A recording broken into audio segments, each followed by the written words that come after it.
Okay, we are at the end of Parshat Shemot in this video, and should be brief. I just want to take a look at the last three psukim in this parsha, in which Moshe expresses his frustration at God that things did not go as planned, and there's a debate within Chazal about whether to praise or criticize Moshe for this.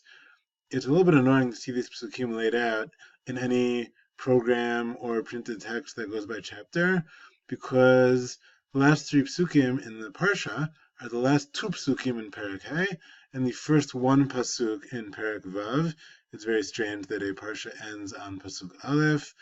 We did not discuss the reasons for that, other than to mention that the chapter divisions are not a Jewish tradition, but were done in the Middle Ages by the Archbishop of Canterbury, and so we're not going to worry too much about that. Let's look at the substance of what went on here, though. So, as you know, throughout Perek Hey, Paro does not respond favorably to Moshe and Aaron's request to leave. He says, why are Moshe and Aaron disturbing these people from what they're supposed to be doing? They should go back to their oppression, to their servitude. And he comes up with this new idea that he's not going to even give them the raw materials to make bricks. People have to go out and gather their own straw to make the bricks, and yet they have to produce the same sum total of bricks at the end, that they have to do. And he's pretty harsh here, Paro. He says, the workload should be heavy on these people. They shouldn't pay attention to these false words of redemption that Moshe is saying. Yishu, like we say in some versions of the Shemona Esrei, depending on what nusach you dive in, you might say, Hashem Elokeinu Melech Yisrael v'li tfilatam she'eh. She'eh shavat b'nei ami, sha'ah, shin ayin hey, to pay attention to. Paro says, don't pay attention to false words. So he just intensifies the workload here. And at some point in the Shotrim, the leaders of Bnei Yisrael go to complain to Paro, and Revival Shotrei Bnei Yisrael Paro. They say to Paro, why are you doing this to us? Lama tasachol avadecha. And Paro dismisses them. He says to them again, Nirpiyim atem. You guys are sort of weak and soft and lazy, and get back to work. Stop saying this nonsense that you're going to serve God. So these leaders come out very distraught. Their life's getting even worse than it was before. And they run into Moshe and Aaron, and they blow up at them and say, Moshe and Aaron, Yera Hashem aleichem v'yishpot. God should judge you, meaning should punish you, should judge you harshly. Literally, you made our smell disgusting. In other words, you made us bad. You soured our image in the eyes of Paro and his men, that now they want to hurt us even more. Literally, they want to kill us with swords, but that's an exaggeration. They just mean you've prompted Paro to want to crack down on us. So Moshe is very upset. This is where we picked up. Everything I did until now, we kind of skipped over in class. I'm just filling it in to make sure you know the story. And here's the part that we focused on. Moshe returns to God. V'yashav Moshe el Hashem. And he says as follows, Hashem, why are you doing ra? Why are you doing bad to this nation? Why did you send me? Ever since I come to Paro to speak in your name, he's made things worse. You have not saved your people. So Moshe is very distraught here, and God seems at face value to be coming him down by saying, Atat to your end, now you'll see what I'm going to do to Paro. Now Paro is going to send them out with a strong, forceful hand. Right, so God's basically saying, I know things didn't go so smoothly yet, but now you're going to see what I'm going to do to Paro. Now are going to come all these makot that are going to force Paro to send them out. Okay, with that in mind, we have to ask ourselves, did Moshe do the right thing here? I mean, we read these psukim without tone of voice, so we don't know exactly how Moshe phrased this in terms of, was his voice angry, confrontational? And same with God's response. We don't know in God's voice, is he saying, I'll show you, Moshe, or is he saying, don't worry, Moshe, now you're going to see it's going to work out.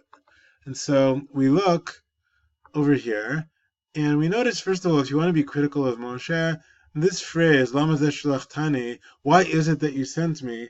That's reminiscent of what we've seen earlier from Moshe. Right? Back in Parak Dalet at the burning bush, Moshe did not want to be sent, and he had said to God, Shlach na biyad tishlach. Send whoever you're going to send somebody else, and God got angry at him. Vayicharaf Hashem b'Moshe. So this over here sounds kind of reminiscent of that. Amazeh shlachtani. It's like Moshe saying, I told you this was a bad idea. I told you so. And that could be seen as chutzpah, especially because God had given him reason to believe initially that this wasn't going to be so simple. Back at the end of Perek Gimel, which I know we did quite some time ago, God had told Moshe in Pasuk Yotet, "Va'ani yadati ki lo yiten etchem melech Mitzrayim l'halach." I know Paro is not going to let you go. Right? I know it's not going to be so simple. And so God tells Moshe, go to Paro. God says to Moshe off the bat, I know it's not going to be so simple. It's not going to happen right away that Paro lets them go. And so just like God promised, Paro doesn't let them go right away. And suddenly Moshe is saying, I told you so, why did you send me? Seems like chutzpah. So one of you in Chazal criticizes Moshe harshly for this. We saw this appears in the Gemara in Sanhedrin. It also appears in other sources. Amar Kadosh Baruch Hu, God said to Moshe, Chaval adavdim lo mishtagchin. It's too bad for these people who are lost. We can't be found anymore. In other words, I miss the good old-time Jewish leaders like Avraham, Yitzchak, and Yaakov. Right, Kama pa'amim nigleti al Avraham, Yitzchak, Yaakov. There are many times I revealed myself to them. V'lo hiru acharei midotai. They didn't doubt my character traits. Right, they didn't question me. I asked them to do all kinds of things, and we didn't read the whole passage. But I'm sure you're familiar with many of the things that Avraham, Yitzchak, and Yaakov faced as challenges, and they always stuck with God. One example here, right, when it comes to Avraham loses his wife, Sarah, when he's living in Eretz Canaan. He needs a place to bury her. And Avraham, who was promised all of the land, all of Eretz Canaan, Bikesh Makom Bored Sarah, V'Lamatzah, Shekana Bar Shekel Kesef. Avraham, to whom God promised all of Eretz Canaan, looks for a place to bury Sarah, and he couldn't find a burial plot for her until he had to spend 400 shekels of silver to buy it from Ephron. But Avram didn't question God's character traits. He didn't go back to God and say, hey, that's not fair. Why did I have to pay to bury my own wife in Eretz Canaan when you promised me all the land? He just went with the flow, and he paid the money and buried her without complaining. And you, Moshe, initially, back in Perek Gimel, you already questioned me, right? When God first appears to Moshe, Moshe gave a bunch of excuses, right? Who am I to go before Paro? One of his excuses then was, I don't know what name to tell him. When Bnei Yisrael asked me for the name of God, I don't know what to say. So Moshe already, when God appears to him, instead of saying, yes, sir, at the burning bush, I'm going to gladly go on my mission, he's like, I don't know what name I should tell Bnei Yisrael that I heard from you. So Moshe, you initially were questioning me, and that wasn't just a one-time thing, right? You, the same guy who questioned me initially and asked me what my name really was, now you again question me and say, God, how come you didn't save your people already? And this Medrash, therefore, this Gemara, reads God's response very harshly. The Medrash reads it, Now you'll see some redemption. Now you'll see what I do to Paro. You'll see the war I wage against Paro. But you're not going to see what I do to the 31 kings of Canaan.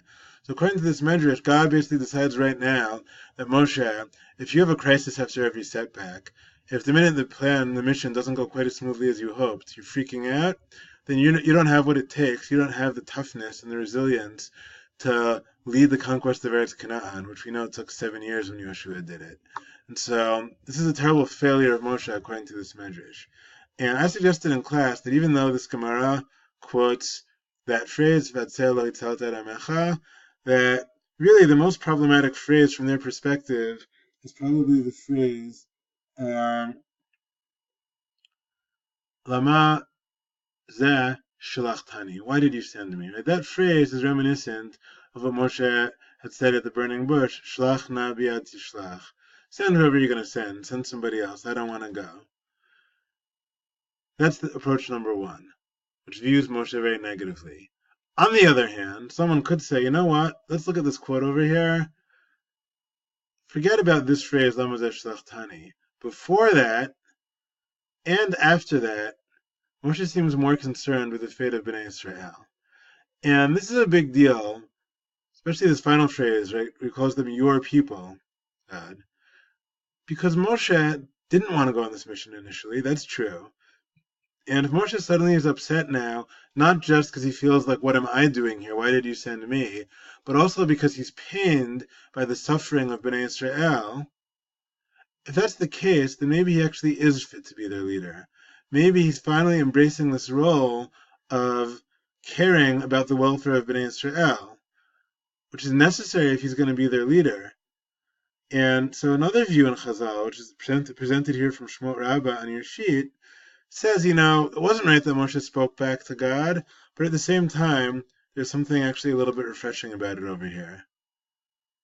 Says Shmot Rabbah, what does it mean about Hatzeh lo hitzalta? What's this double language? Right, like Moshe's tone. Hatzeh lo hitzalta. You really haven't redeemed them. You surely haven't redeemed them. Rabbi Yishmael Omer Hatzeh lo hitzalta vaday. Rabbi Yishmael, who's viewing this negatively, says Moshe is saying, you absolutely are not redeeming them. Like, you didn't redeem them and you never will redeem them. So that kind of fits what we saw in the Gemara. Moshe really questioning God. But along comes Rabbi Akiva. Rabbi Akiva Omer, Yodeh ani she'ata atid lahatzileim. Says Rabbi Akiva, Moshe is saying, look, I know you're going to save them eventually. What about the ones who right now are being buried under these pyramids? Don't you care about them? According to Rabbi Akiva, Moshe is getting worked up because he sees the suffering that's happening now, and that's why he's impatient. He's not interested in a long process to eventually redeem them from Mitzrayim, because right now they're suffering. Says Rabbi Akiva, at that time, God's attribute of mercy wanted to strike down Moshe. But, since